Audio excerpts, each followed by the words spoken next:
Okay, we're going to talk about vitamin C. It comes from a chapter in this book I just wrote recently, Hot Topics in Nutrition with Clinical Correlation.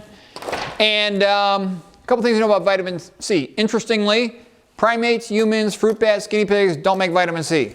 Why not? And it's thought because we get a lot from eating plants. We don't need to make it. A cat, pure carnivore, you don't get it from eating animal food. So a cat has to be able to synthesize it.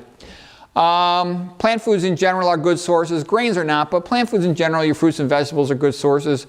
Linus Pauling, real famous, two-time Nobel Prize winner, he used to take real high doses. He lived into his 90s. This guy, Cathcart, Robert Cathcart, and Frederick Klenner, there's an incredibly large number of papers. I couldn't believe it because I started looking into this. I couldn't believe how many papers there were on high-dose vitamin C for treatment of infections and a lot of other things too, like toxic exposures and stuff. And they claimed to have fantastic results. That's kind of, it was incredible how good the results were. But anyways, that was back in the days before antibiotics.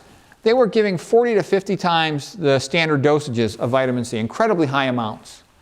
Recommended daily allowance for a woman, 75 milligrams for a man, 90 milligrams. Sodium ascorbate's probably the type to take. I'm not absolutely sure of that, but that seemed to be the best way to go. I wouldn't want to be taking all the calcium ascorbate. I don't want all that calcium on board. I don't really want all that sodium on board, but if I had to choose between sodium and calcium, I would take the sodium.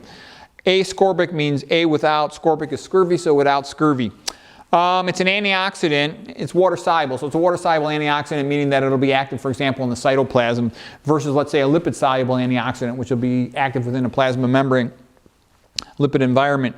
Antioxidants, what do? In general, they tend to be electron donors, and by donating an electron, they can scavenge free radicals and sort of shut down those free radical chain reactions. Pathogens tend to be takers of electrons, and so they're the opposite of that. Vitamin C is important for collagen synthesis. It is important for hydroxylation of proline and lysine.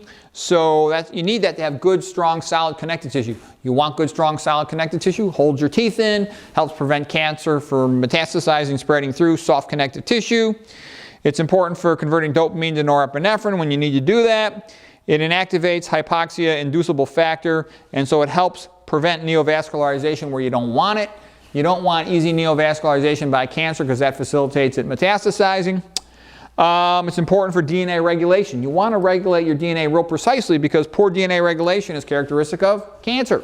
So vitamin C does have a lot of properties that under normal situations help make cancer less likely. It also helps your immune system to function better.